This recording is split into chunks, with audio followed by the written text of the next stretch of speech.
नमस्कार साथीहरु, तपाईहरुलाई यस युट्युब च्यानलमा स्वागत छ।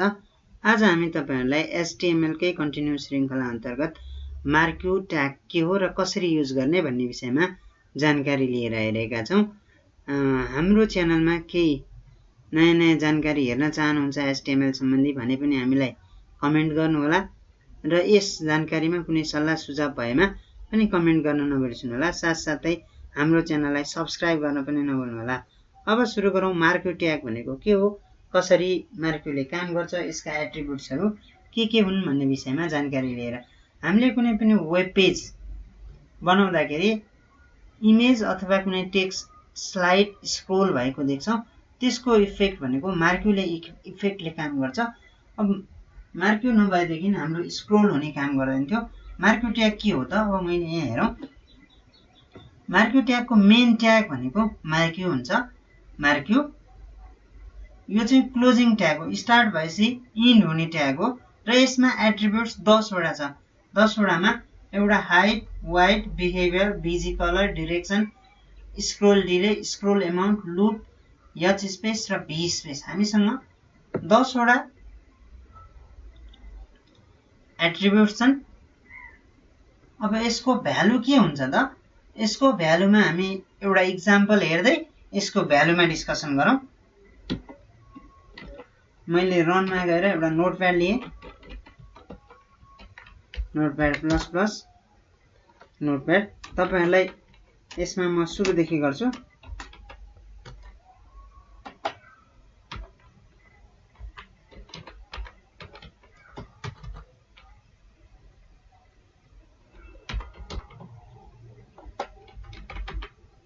Dot type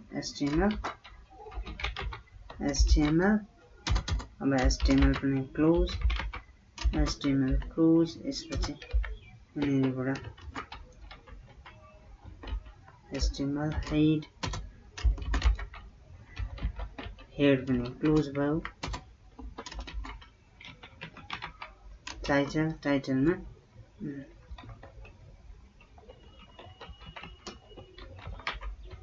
marquee title. अब बडीमा तपाईको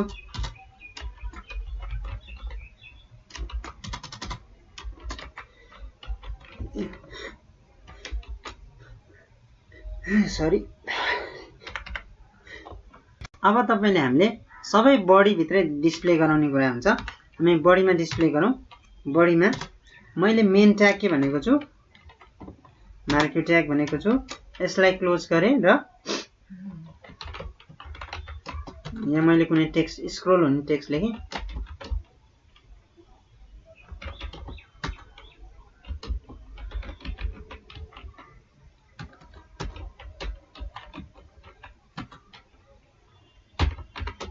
welcome to our YouTube channel. Marquee close गरे। यसलाई सेभ गर्छु। सेभ गर्दा मेरो यहाँ फोल्डर कहाँनिर छ, तपाईले फोल्डर राखेर सेभ गर्न सक्नुहुन्छ। यहाँ एक्जाम्पल भन्नेमा मैले यसलाई marquee.html मा सेभ गर्नुभयो। अब हेर्नुस्, मेरो कलर देखि लिएर सबै चेन्ज भयो। केही मिल्या छ छैन हामी फेरि हेर्छौं। अब मेरो एक्जाम्पलमा मैले मार्क्यू भन्ने छ, यसलाई ओपन गरेर रन गरेर हेरे, आएको छ हाम्रो welcome to our YouTube channel आएको छ। यही नै हो हाम्रो मार्क्यू भनेको।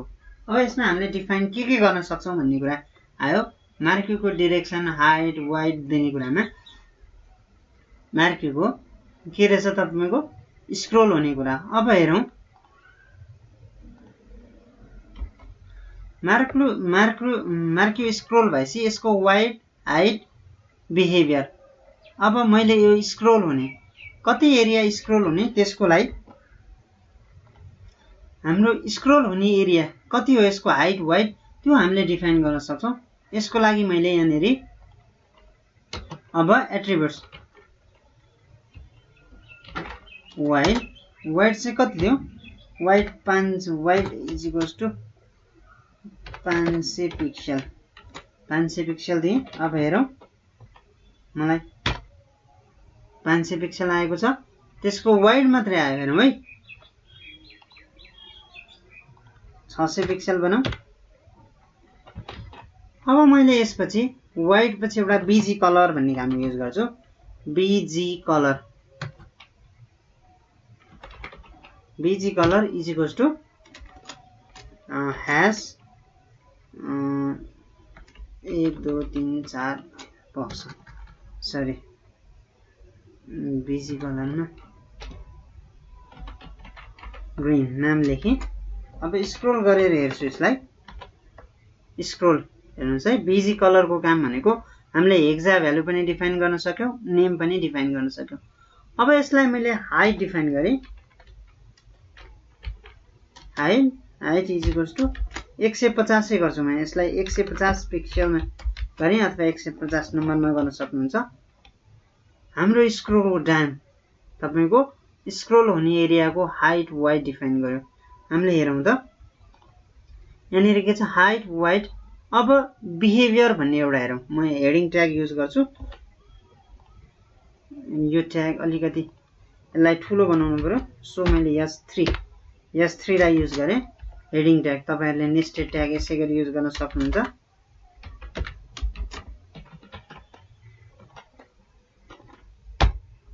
अलिकति ठुलो भएर आएको छ हेडिङ ट्याग, तपाईले यसरी युज गर्न सक्नुहुन्छ। अब मलाई यो 800 चाहिएन, 950 पिक्सलको मैले युज गर्ने भए हाइट वाइड सम्म भयो, 950 पिक्सलको भयो।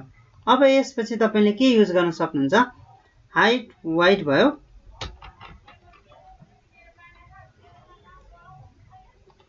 अब यसपछि हामी एउटा डिरेक्सन, पहिला डिरेक्सनको काम गरौँ।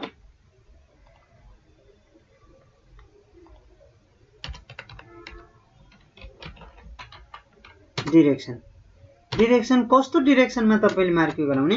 यदि मैले अप लेख्छु भने अब तपाई हेर्नुस् अपमा गएको छ, अपमा स्क्रोल भएको छ। अब यस्तै तपाईले अप पछि यसलाई डाउन गर्नुहुन्छ, डाउनबाट भएको छ। अब लेफ्ट र राइट पनि छ।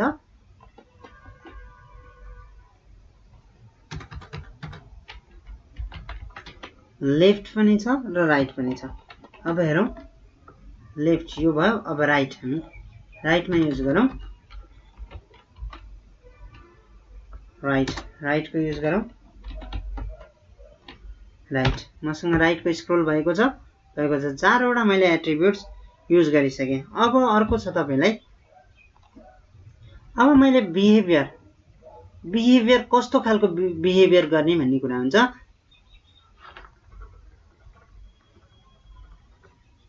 बिहेभियरमा यो स्क्रोल गर्ने चाहिँ कस्तो, स्लाइडिङ गर्ने, स्क्रोल गर्ने अथवा अल्टरनेट गर्ने, के चाहिँ गर्ने हो हामीले त्यो हिसाबले गर्छौं। अब मैले अर्को युज गरेँ,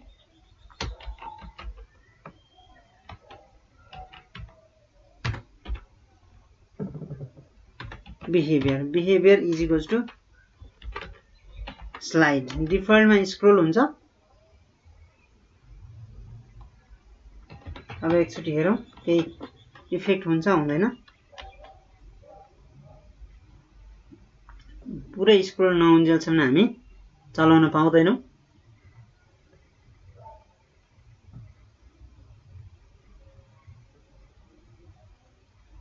स्लाइडिङ भनेको ढोका झ्याल खोल्दाखेरि हुन्छ जस्तो एक ठाउँमा गएर ठ्याक्क रोकिने हाम्रो स्लाइड भयो। अब तपाईले यसमा स्क्रोल गर्न सक्नुहुन्छ। स्क्रोल पनि गर्न सक्नुहुन्छ। स्क्रोल भनेको कन्टिन्यू स्क्रोल भइराख्ने कुरा हो। हेर्दै जानुस्।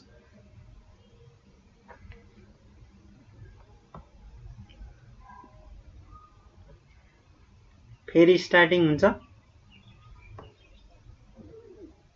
अब अर्को भ्यालु छ अल्टरनेट।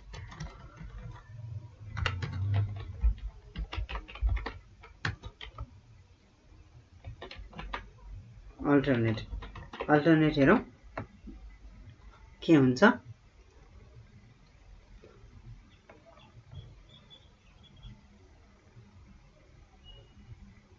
अल्टरनेटको काम यही ठोकेर यतापट्टि ठोकिने उतापट्टि आउने अल्टरनेट हुने काम भइरहेको छ। अब यतापट्टि हेरौँ, फेरि यतापट्टि ठोकेर आउँछ। यही कुरालाई एउटा बाउन्ड्री बक्स भित्र स्क्रोल गर्ने मार्क्यू गर्ने काम अल्टरनेटले काम गर्छ। अब हामीसँग छ लुप युज गर्छु म, अनि त्यसपछि अरु युज गर्छु। Loop loop loop is equals to कति टाइम्स गर्ने त मलाई 2 टाइम्स। 2 टाइम भइसकेपछि चाहिँ यसलाई लुप गर्नु पर्यो, रोक्नु पर्यो अथवा के गर्नु पर्यो भने लुपको युज हुन्छ। यदि मलाई कन्टिन्यू स्क्रोल गराइराख्नु छैन भने हामीले लुप भन्ने युज गर्न सक्छौं।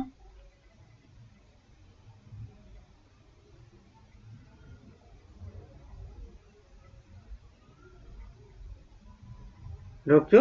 यसरी तपाईले लुपको युज गर्न सक्नुहुन्छ। अब यसमा तपाईको Hspace र Vspace छ।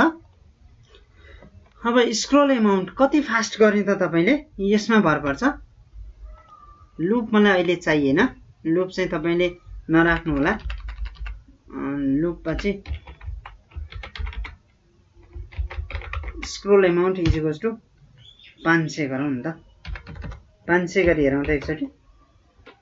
500 गरी हेर्नुस् त कति स्पिड चलेको छ। देखियो? देखिएन नि। हाम्रो स्क्रोल अमाउन्ट भनेको कति स्पिडमा डिस्प्ले गराउने भन्ने कुरा स्क्रोल अमाउन्टले डिफाइन गर्ने काम गर्छ।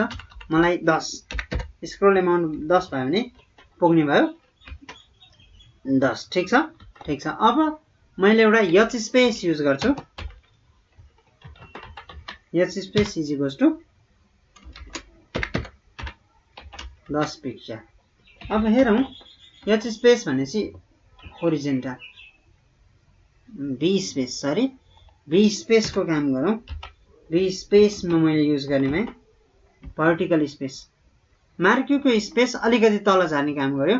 मैले यदि मार्क्यूलाई 100 राख्थे भने त्यो मार्क्यू को डाइरेक्सन हेर्नु त कति स्पेसमा यो मार्क्यू चाहिँ डाइरेक्सन हुने त। मार्क्यू को हुने मार्क्यू त यो भित्रको भए पनि यो मार्क्यू हुने भन्दा अगाडिको चाहिँ कतिमा Hspace मा राख्ने, यो काम Hspace र Vspace ले काम गर्ने गर्छ। अर्को छ हामीसँग स्क्रोल डिले। यो कति जम्प डिले गर्ने त यो स्क्रोल हुने भन्ने विषयमा स्क्रोल डिले को काम हुन्छ।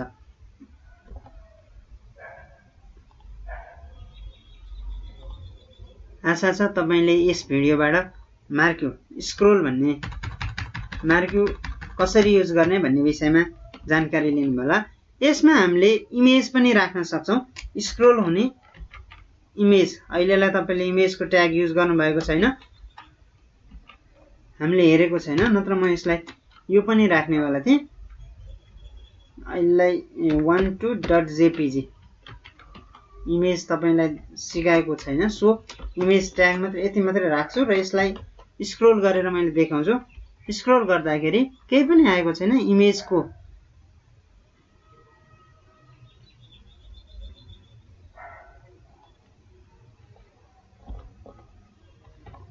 इमेजलाई S3 भित्र हाल्दियौ। हेडिङले सबै रो लिन्छ भन्ने कुरा मैले गरेको थिएँ। यसमा केही पनि आएन। इमेज पनि तपाईले स्क्रोल गराउन सक्नुहुन्छ आवश्यकता अनुसार भन्ने कुरा हो। तपाईले कुनै साइट हेर्दै जानु भने इमेज पनि स्क्रोल भएको देख्नुहुन्छ अथवा कुनै लिंक पनि स्क्रोल भएको हुन्छ। यो यसै गरी नै गरेको हुन्छ। हवस् त, हाम्रो च्यानल हेर्दिनु भएकोमा धन्यवाद। फेरि पनि सल्लाह सुझावको अपेक्षा गर्दै बिदा हुन्छु। हवस् त, नमस्ते।